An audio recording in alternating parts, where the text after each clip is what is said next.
വയനാട്ടിലെ ദുരന്തം കേരളത്തിൻ്റെ മാത്രമല്ല രാജ്യത്തിൻ്റെ തന്നെ വലിയ തോതിലുള്ള ദുരന്തമാണ്.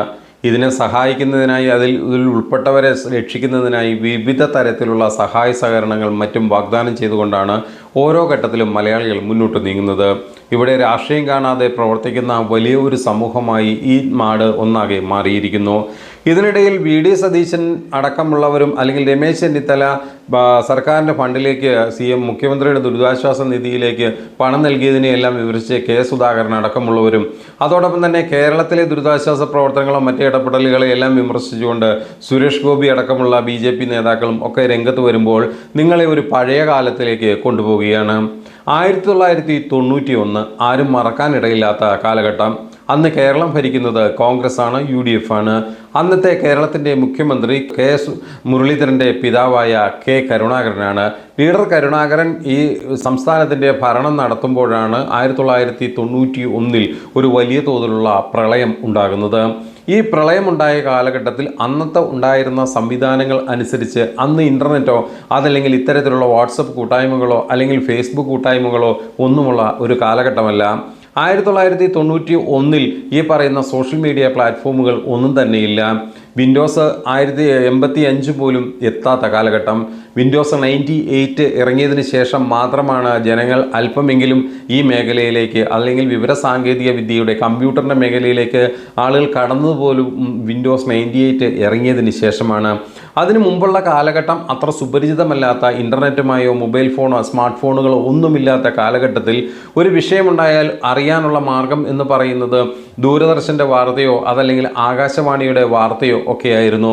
പേരിന് മാത്രം 1-2 മലയാള ചാനലുകളാണുള്ളത്. അത് ഒരു മുഴുവൻ സമയ വാർത്താ ചാനലുകളൊന്നും അന്നില്ല. അന്ന് ഏതെങ്കിലും പരിപാടികൾക്കിടയിൽ വരുന്ന 1-2 വാർത്തകൾ ഏഷ്യാനെറ്റ് പോലെ സൂര്യ TV പോലെ, സൂര്യ TV അന്നുണ്ടോ എന്ന് എനിക്ക് സംശയമുണ്ട്. ആ കാലഘട്ടത്തിൽ അത്തരത്തിൽ വരുന്ന ഏഷ്യാനെറ്റ് ഉണ്ട്. ഏതായാലും ആ കാലഘട്ടത്തിൽ വരുന്ന ഏഷ്യാൻ ന്യൂസ് അല്ല, ഏഷ്യാനെറ്റ് എന്ന് പറയുന്ന അവരുടെ പ്രൈമറി ചാനൽ, അതിലിടയ്ക്ക് 1-2 വാർത്തകളുണ്ട്, ഉച്ചയ്ക്കും വൈകുന്നേരം ഓരോ വാർത്തകളുണ്ട്. ഇങ്ങനെ പോകുന്ന കാലഘട്ടത്തിലാണ് അന്ന് പിന്നെ ഒരു സംഭവം അറിയണമെങ്കിൽ ദിനപത്രങ്ങളെ മാത്രം ആശ്രയിക്കേണ്ട കാലഘട്ടം ആയിരുന്നു. ഈ കാലഘട്ടത്തിലാണ് കെ കരുണാകരൻ്റെ ഭരണകാലഘട്ടത്തിലാണ് 1991 പ്രളയം ഉണ്ടാകുന്നത്. ഈ പ്രളയമുണ്ടായതിനെ തുടർന്ന് വലിയ തോതിലുള്ള സഹായ സഹകരണങ്ങൾ മുഖ്യമന്ത്രിയായിരുന്ന കെ കരുണാകരൻ ആവശ്യപ്പെടുകയായിരുന്നു, ജനങ്ങളോട് അഭ്യർത്ഥിക്കുകയായിരുന്നു. നിങ്ങളെ കൊണ്ട് കഴിയുന്ന സഹായങ്ങളെല്ലാം നിങ്ങൾ നൽകണം എന്നുള്ള രീതിയിലായിരുന്നു അന്ന് ആഹ്വാനം ചെയ്തിരുന്നത്. അന്നിങ്ങനെ മുഖ്യമന്ത്രിയുടെ ധനസഹായ നിധിയിലേക്ക് നേരിട്ട് ആളുകൾക്ക് ഇത് ചെയ്യാനോ ഗൂഗിൾ പേ ചെയ്യാനോ ഫോൺ പേ ചെയ്യാനുള്ള അന്നൊരു സംവിധാനവും UPI പേയ്മെൻറ്റ് സംവിധാനങ്ങളൊന്നും അന്നും ഉണ്ടായിരുന്നില്ല. അന്ന് മാനുവലായിട്ട് നമ്മുടെ വീടുകളുടെയും പടിവാതിക്കലിൽ അല്ലെങ്കിൽ നമ്മുടെ ഹുണ്ടിക എന്ന് പറയുന്ന കച്ചവട സ്ഥാപനങ്ങളുടെ മുന്നിലൊക്കെ എത്തുന്ന പോസ്റ്റർ പിടിച്ച ബക്കറ്റുകളിൽ പോസ്റ്റർ പതിച്ച് ആ ബക്കറ്റുമായി എത്തുന്ന ബക്കറ്റ് പിരിവുകാർ അല്ലെങ്കിൽ ഹുണ്ടിക പിരിവുകാർ മാത്രമായിരുന്നു അന്ന് ഏക പോംവഴി. അന്ന് ആളുകൾക്ക് ഈ സഹായം എത്തിക്കാൻ അന്നുള്ള ഏക പോംവഴി. അന്ന് ഈ വരുന്ന രാഷ്ട്രീയ നേതൃത്വത്തെ തന്നെ വിശ്വസിച്ചുകൊണ്ട് യുവജന സംഘടനകളെയെല്ലാം വിശ്വസിച്ചുകൊണ്ട് ആ ബക്കറ്റിൽ ഇട്ട് കൊടുക്കുന്ന നാണയത്തുട്ടുകൾ അന്നന്ന് കൂലിപ്പടി എടുത്തതിന് ശേഷം വരുന്ന വൈകുന്നേരങ്ങൾ കൂടുന്ന ചായക്കടയുടെ തിണ്ണയിലൊക്കെ മറ്റും എത്തി ഇവർ കൈനീട്ടുമ്പോൾ നൽകുന്ന അതിൽ വരുന്ന ആ വിയർപ്പ് പറ്റിയ നാണയത്തുട്ടുകളും നോട്ടുകളും പഴകിയ നോട്ടുകളും 1-ൻ്റെയും 2-ൻ്റെയും 5-ൻ്റെയും ഒക്കെ ഒരു നോട്ടുകളും മാത്രമായിരുന്നു അന്നത്തെ ഒരു സാധാരണക്കാരൻ്റെ നിത്യ കാഴ്ചകൾ എന്ന് പറയുന്നത്. ആ പണം നൽകിയാണ് അന്ന് ദുരിതാശ്വാസ നിധിയിലേക്കെല്ലാം ആളുകൾ പണം നൽകിയിരുന്നത്. 1991 ഈ സംഭവം പറയാൻ കാരണം 2021 ആലപ്പുഴയിലെ ഒരു സ്വദേശിയായ ഒരു ചന്ദ്രബാബു എന്ന് പറയുന്ന ഒരാൾ അദ്ദേഹത്തിൻ്റെ ഫേസ്ബുക്ക് പോസ്റ്റ് ചെയ്ത ഒരു ചിത്രം ഇപ്പോൾ വൈറലായിരിക്കുകയാണ്, അല്ലെങ്കിൽ കൂടുതൽ ചർച്ച ചെയ്യപ്പെടുകയാണ്. 1991 പ്രളയത്തിൽ ഉൾപ്പെട്ടവരെ സഹായിക്കാനായി DYFI നടത്തിയ ഇടപെടൽ ശ്രദ്ധേയമാണ് എന്ന് പറയുന്ന രീതിയിലുള്ള ഒരു ചിത്രമാണ് അദ്ദേഹം പങ്കുവച്ചിരിക്കുന്നത്. ആലപ്പുഴയിൽ നിന്നുള്ള CB ചന്ദ്രബാബു 2021 ആണ് ഈ ചിത്രം ഫേസ്ബുക്കിലൂടെ പങ്കുവച്ചത്. 91 സംസ്ഥാനത്ത് വലിയ നാശം വിതച്ച പ്രളയക്കെടുതി മൂലം ദുരിതമനുഭവിക്കുന്ന ജനങ്ങളെ സഹായിക്കാൻ DYFI സംസ്ഥാനത്ത് നിന്ന് ഹുണ്ടിക പിരിവ് നടത്തിയിരുന്നു. ഇതുവഴി ശേഖരിച്ച പണം ദുരിതാശ്വാസ നിധിയിലേക്കായി അന്നത്തെ മുഖ്യമന്ത്രിയായിരുന്ന കെ കരുണാകരന് കൈമാറുന്നതിൻ്റെ ഒരു ചിത്രം, ഒരു ചിത്രം എന്ന് പറയുന്നത് വളരെ ബ്ലാക്ക് ആൻഡ് വൈറ്റ് ചിത്രമാണ്. അന്ന് കളർ പത്രങ്ങളൊന്നും തന്നെ ഇല്ല. അന്ന് ബ്ലാക്ക് ആൻഡ് വൈറ്റ് ഒരു ചിത്രത്തിൽ പത്രത്തിൽ വന്ന ഒരു കുറിപ്പും അല്ലെങ്കിൽ ആ പത്രത്തിൽ വന്ന ഫോട്ടോ, അതിൻ്റെ ഫോട്ടോസ്റ്റാറ്റാണ് ഇതിൽ ഇപ്പോൾ പങ്കുവച്ചിരിക്കുന്നത്. കോവിഡ് രൂക്ഷമായപ്പോൾ വാക്സിൻ ചലഞ്ചിനായി മുഖ്യമന്ത്രിയുടെ ദുരിതാശ്വാസ നിധിയിലേക്ക് സംഭാവന ആവശ്യപ്പെടുന്ന സമയത്താണ് ഈ CB ചന്ദ്രബാബു ഫേസ്ബുക്കിൽ ഈ പോസ്റ്റ് പങ്കുവച്ചത്. ഇപ്പോൾ വയനാട് ദുരന്തത്തിന്റെ പശ്ചാത്തലത്തിൽ മുഖ്യമന്ത്രിയുടെ ദുരിതാശ്വാസ നിധിയിലേക്ക് പണം നൽകരുതെന്ന് കോൺഗ്രസിൻ്റെയും BJPയുടെയും പല നേതാക്കന്മാരും പല അണികളും സോഷ്യൽ മീഡിയയിലൂടെ വലിയ തോതിൽ ആവശ്യപ്പെട്ടു വരുന്നു. ഇതിനിടയിലാണ് ഇപ്പോൾ ഈ ചിത്രം കൂടുതൽ ചർച്ചയാകുകയും വൈറലാകുകയും ചെയ്തിരിക്കുന്നത്. മുഖ്യമന്ത്രിയുടെ ദുരിതാശ്വാസ നിധിക്കെതിരെ വ്യാജ പ്രചാരണവും ശക്തമാണ്. ഇതിനെതിരെ പോലീസ് കേസെടുക്കുന്നുമുണ്ട്. ആ ഘട്ടത്തിൽ, അതായത് അന്ന് ഒരിക്കലും മടിച്ചു നിന്നുകൊണ്ട്, എന്നാൽ കേരളം ഭരിക്കുന്നത് കരുണാകരനാണ്, കോൺഗ്രസിൻ്റെ മന്ത്രിസഭയാണ്, എന്നാൽ അതിലേക്ക് പണം നൽകണ്ട എന്നുള്ള കാര്യം ഇവർ ആരും തീരുമാനിച്ചിരുന്നില്ല. ഇടത് യുവജന സംഘടനകളടക്കം പണം വാരി നൽകുന്നതിന് അല്ലെങ്കിൽ പണം കളക്ട് ചെയ്ത് നൽകുന്നതിന് വലിയ തോതിലുള്ള ശ്രമങ്ങളാണ് നടത്തുന്നത് എന്നുള്ളതിൻ്റെ ഒരു നേർസാക്ഷ്യമാണ് ഈ പറയുന്ന ചിത്രവും. DYFI 1991 ഹുണ്ടിക പിരിവിലൂടെ ശേഖരിച്ച ലക്ഷങ്ങൾ അന്നത്തെ മുഖ്യമന്ത്രിയായിരുന്ന കരുണാകരന് നൽകുന്ന ചിത്രം വൈറലായതോടുകൂടി തന്നെ പല കോൺഗ്രസിൻ്റെ വിമർശകരുടെയും ശരിക്കും പറഞ്ഞു കഴിഞ്ഞാൽ അവരുടെ മുഖമടച്ച് കിട്ടിയ ഒരു അടി തന്നെയായി മാറിയിരിക്കുകയാണ്.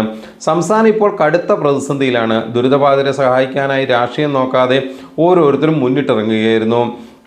അതായത് DYFIയുടെ നേതൃത്വത്തിൽ പ്രവർത്തിക്കുമ്പോൾ സഹയാത്രികനായിരുന്ന ഒരു സഖാവ് ഇന്ന് അയച്ചു തന്ന ചിത്രമാണ് എന്ന രീതിയിലാണ് ഇപ്പോൾ അത് വീണ്ടും ചർച്ച ചെയ്യപ്പെടുന്നത്. അതായത് സംസ്ഥാനത്ത് നിന്ന് ഹുണ്ടികപ്പിരിവ് വഴി ശേഖരിച്ച പണം മുഖ്യമന്ത്രിയുടെ ദുരിതാശ്വാസ ചടങ്ങിലേക്ക് കൈമാറുന്ന ചടങ്ങാണിത്. സെക്രട്ടേറിയറ്റിലെ ഓഫീസിൽ വെച്ച് അന്നത്തെ മുഖ്യമന്ത്രി കരുണാകരനെയാണ് ഏതാനും ലക്ഷങ്ങൾ വരുന്ന തുക ഏൽപ്പിച്ചത്. അന്ന് സംസ്ഥാന കമ്മിറ്റി ലക്ഷങ്ങൾ പിരിച്ചെടുത്ത് കൃത്യമായി ഇതിലേക്ക് എത്തിച്ചു എന്നുള്ളതിന് ഏറ്റവും വലിയ തെളിവാണിത്. അന്ന് S. ശർമ്മ, കടകംപള്ളി സുരേന്ദ്രൻ, മുത്തു എന്നിവരാണ് കൂടെയുള്ളത്. ഈ ചിത്രത്തിൽ അന്നത്തെ DYFIയുടെ നേതാവായിരുന്ന നമ്മുടെ കഴിഞ്ഞ വൈദ്യമന്ത്രിയായിരുന്ന S. ശർമ്മ, അതുപോലെ തന്നെ കടകംപള്ളി സുരേന്ദ്രൻ, നമ്മുടെ നേതാവായിരുന്ന മന്ത്രിയായിരുന്ന കടകംപള്ളി സുരേന്ദ്രൻ, അതുപോലെ തന്നെ മുത്തു എന്നിവരാണ് കൂടെയുള്ളത്. മുഖ്യമന്ത്രിയുടെ മറയിൽ നിൽക്കുന്നത് മന്ത്രിയും യൂത്ത് കോൺഗ്രസ് പ്രസിഡന്റുമായ പന്തളം സുധാകരനാണ്. കോൺഗ്രസ് നേതാവായ പന്തളം സുധാകരൻ്റെ സാന്നിധ്യത്തിലായിരുന്നു അന്ന് മുഖ്യമന്ത്രിയുടെ ചേംബറിൽ വെച്ചിട്ട് ഈ തുക കൈമാറുന്നത്. ഈ കൂടിക്കാഴ്ച എന്നും ഓർമ്മയിൽ നിൽക്കാൻ ചില കാരണങ്ങളുണ്ട് എന്നും പറഞ്ഞ് ചന്ദ്രബാബു ആ കാര്യത്തെ വിശദീകരിക്കുകയാണ്. സംഭവ ദിവസം മുഖ്യമന്ത്രിയെ നേരിൽ കാണുന്നതിന് പേഴ്സണൽ സ്റ്റാഫിലെ ഒരു പ്രമുഖർ വഴി അനുമതി വാങ്ങിയാണ് ചെന്നത്. ഞങ്ങൾ ചെല്ലുമ്പോൾ അനുമതി തന്നയാൾ സ്ഥലത്തില്ല. മറ്റൊരു പ്രമുഖനെ സമീപിച്ച് കാര്യം ധരിപ്പിച്ചു. CM വളരെ തിരക്കിലാണ്, ഒരു തരത്തിലും കാണാൻ അനുവദിക്കില്ല എന്നായി ഈ പേഴ്സണൽ സ്റ്റാഫ്. കുറച്ച് സമയം അവിടെ ചുറ്റിപ്പറ്റി നിന്നിട്ട് മടങ്ങി DYFIയുടെ ഓഫീസിലേക്ക് തിരികെ എത്തി. മൊബൈലൊന്നും ഇല്ലാത്ത കാലഘട്ടമാണ്. എന്നാൽ മുഖ്യമന്ത്രി നേരിട്ട് കൈകാര്യം ചെയ്യുന്ന ഒരു ഹോട്ട്ലൈൻ ഫോൺ ഉണ്ടെന്ന് എവിടെയോ വായിച്ച ഒരു ഓർമ്മ ശർമ്മയെ ആരോ ധരിപ്പിച്ചു. നമ്പർ സംഘടിപ്പിച്ച് ലാൻഡ് ഫോണിൽ കറക്കി. മറുഭാഗത്ത് മുഖ്യമന്ത്രി ഫോണിൽ വന്നു. സെക്രട്ടേറിയറ്റിൽ വന്ന് കാണാൻ കഴിയാതെ മടങ്ങിയ കാര്യം ഞങ്ങൾ പറഞ്ഞു. ഇപ്പോൾ നിങ്ങൾ എവിടെയാണ് മറുഭാഗത്ത് നിന്ന് ചോദിച്ചത്. കരുണാകരൻ ചോദിക്കുകയാണ്, നിങ്ങളിപ്പോൾ എവിടെയാണുള്ളത്. DYFI ഓഫീസിലാണെന്ന് ശർമ്മ പറഞ്ഞു. ഒരു വാഹനവും അവിടെ വരും, അതിൽ കയറി ഓഫീസിലേക്ക് എത്താനാണ് കരുണാകരൻ അന്ന് നിർദ്ദേശിച്ചത്. ഏതാനും മിനിറ്റിനകം സർക്കാർ ബോർഡുള്ള ഒരു വണ്ടി വന്നു. രാജകീയമായി വീണ്ടും സെക്രട്ടേറിയറ്റിലേക്ക്. നോർത്ത് ബ്ലോക്ക് മുതൽ പോലീസ് അകമ്പടിയോടെ CMന്റെ ഓഫീസിലേക്ക്. ഓഫീസിലും പരിസരത്തുമുള്ളവർ അത്ഭുതത്തോടെ വഴിതരുന്നു. ലേശം ഗമയിൽ തന്നെ ഞങ്ങൾ അകത്തേക്ക് കയറി. ഞങ്ങളെ കണ്ടതും ഉഗ്രപ്രതാപിയായ കരുണാകരൻ കസേരയിൽ നിന്ന് എഴുന്നേറ്റ് നിന്ന് സ്വീകരിച്ചു. സംഭാവന തുകയുടെ ചെക്കും കൂടെയുള്ള കത്തും വായിച്ചു. തുടർന്ന് പറഞ്ഞു, DYFI ഭാരവാഹികൾക്ക് കേരളത്തിലെ മുഖ്യമന്ത്രിയെ കാണുവാൻ മുൻകൂർ അനുമതിയുടെ ആവശ്യമില്ല. കേരളം ഒരു വലിയ പ്രതിസന്ധി തരണം ചെയ്യാൻ ശ്രമിക്കുമ്പോൾ ഗവൺമെന്റിനൊപ്പം സേവന സന്നദ്ധരായി അണിനിരുന്നവരാണ് നിങ്ങൾ. ആ മഹത്വമുള്ളവർക്ക് ഈ വാതിൽ തുറന്ന് എപ്പോൾ വേണമെങ്കിലും കടന്നു വരാം. ഇത് കണ്ട് പഠിക്കുവാൻ പന്തളം സുധാകരനോട് ഒരു ഉപദേശവും കരുണാകരൻ കൊടുക്കാൻ മറന്നില്ല എന്നാണ് അദ്ദേഹം പറയുന്നത്. അതായത് ആ കുറിപ്പ് വളരെ ശ്രദ്ധേയമാണ്. എത്ര ലാഘവത്തോടെ, എത്ര വളരെ സിമ്പിളായിട്ടാണ് ആ മുഖ്യമന്ത്രി അന്ന് അവരെ സ്വീകരിച്ചത്. അവിടെ ഒരു രാഷ്ട്രീയ വിരോധമോ വൈരാഗ്യമോ അവിടെ കാണിച്ചിരുന്നില്ല. ഇത്തരത്തിലുള്ള സുധാകരനും മറ്റുള്ളവരും കാണേണ്ട ഒരു പാഠം ഇവിടെയുണ്ട്. എന്താണെന്ന് വെച്ചാൽ കരുണാകരൻ്റെ ആ സമൂഹത്തെ കരുണാകരനുമായി അനുകൂലിക്കുന്നവരെ അല്ലെങ്കിൽ ആ വിഭാഗത്തെ തകർക്കാനുള്ള നിങ്ങൾ നീക്കങ്ങൾ നടത്തുമ്പോൾ മഹാനായ നിങ്ങളുടെ ഒരു നേതാവിനെ തന്നെയാണ് നിങ്ങൾ താഴേക്ക് ചവിട്ടിയിടാൻ ശ്രമിക്കുന്നത്. വാക്സിൻ ചലഞ്ചിനോടും കോവിഡ് പ്രതിരോധ പ്രവർത്തനങ്ങളോടും ചിലർ സ്വീകരിക്കുന്ന നിലപാട് കണ്ടപ്പോൾ ഇത്രയും പറയാൻ തോന്നിയതാണ് എന്ന് പറഞ്ഞുകൊണ്ടാണ് അദ്ദേഹത്തിൻ്റെ കുറിപ്പ് അവസാനിപ്പിക്കുന്നത്. DYFI അതിൻ്റെ ചരിത്രത്തിൽ ഏറ്റവും ശക്തമായി ഏറ്റുമുട്ടിയ ഭരണാധികാരിയായിരുന്നു കരുണാകരൻ. എന്നാൽ ദുരിതകാലത്ത് ഒന്നിച്ചു നിൽക്കണമെന്നതാണ് DYFIയുടെ നിലപാട് എന്ന് പറഞ്ഞ് അവസാനിപ്പിക്കുന്ന ആ കുറിപ്പിൽ നമ്മൾക്ക് പഠിക്കാൻ ഒരു വലിയ പാഠമുണ്ട്. കൃത്യമായി കണ്ട കാര്യങ്ങളെ തുറന്നു പറയാനും അതിനകത്ത് ഇടപെടാനും ഓരോ ഘട്ടത്തിലും ഓരോ നേതാക്കന്മാരും ഓരോ ആളുകളും കാണിച്ചു വഴികളിലേക്ക് നിങ്ങൾ തിരികെ ഒന്ന് നോക്കണം. ഒന്നും നിങ്ങളുടെ കഴിവുകൊണ്ടല്ല ഇവിടെ സംഭവിച്ചത്. ഈ നാട് ഒരുമിച്ച് നിന്നതിൻ്റെ ഫലമാണ്. നമ്മൾ കൃത്യമായി പറഞ്ഞാൽ കൊക്കയാറിലും കവളപ്പാറയിലും അതോടൊപ്പം തന്നെ ഓരോ പുത്തുമലയിലും എല്ലാം നമ്മൾ കണ്ട ഒരു കാഴ്ചയുണ്ട്. ഓരോ ദുരന്തത്തിലും നമ്മൾ ഇറങ്ങി നിന്ന് പണിയെടുത്തവരാണ്. ഓരോ മഹാമാരിയിലും ആരെയും മൈൻഡ് ചെയ്യാതെ നമ്മൾ നമ്മുടെ തന്നെ സഹജീവിക്കായി പോരാടിയവരാണ്. 2018-ലെയും 19-ലെയും പ്രളയം നിങ്ങൾ മറക്കരുത്. ആ കാലഘട്ടത്തെ അതിജീവിക്കാത്തവരായി ആരും ഇന്നില്ല. എല്ലാവരും കണ്ടതാണ്. പഴയ ചരിത്രം പറയുമ്പോൾ പലർക്കും അത് ഓർമ്മയില്ല എന്ന് പറഞ്ഞു വേണേ തള്ളിക്കളയാം. എന്നാൽ 18-ലെ പ്രളയത്തെ നിങ്ങൾ മറക്കാനിടയില്ല. അതോടൊപ്പം തന്നെ അതിനുശേഷം നടന്ന ഓരോ പ്രകൃതി ദുരന്തങ്ങളും നിങ്ങൾ കണ്ടവരാണ്. അപ്പോൾ ഈ ഘട്ടത്തിലെല്ലാം നിങ്ങൾക്ക് വയനാട് ഒരു പാഠമായി മാറേണ്ടതുണ്ട്. നിങ്ങൾ കയ്യും മെയ്യും മറന്ന് ഈ നാടിൻ്റെ ജനത്തിനൊപ്പം, ജനത്തിൻ്റെ വികാരത്തിനൊപ്പം, ജനങ്ങളുടെ ആവശ്യങ്ങൾക്കൊപ്പം നിൽക്കുക.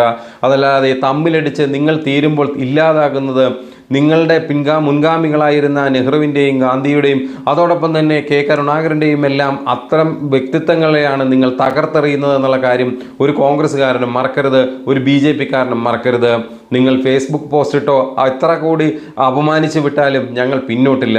ഞങ്ങളെന്നും ഈ കേരള സമൂഹം എന്നും ഒറ്റക്കെട്ടായി നിൽക്കും. ഇതാണ് കരുതലിൻ്റെ കേരളം.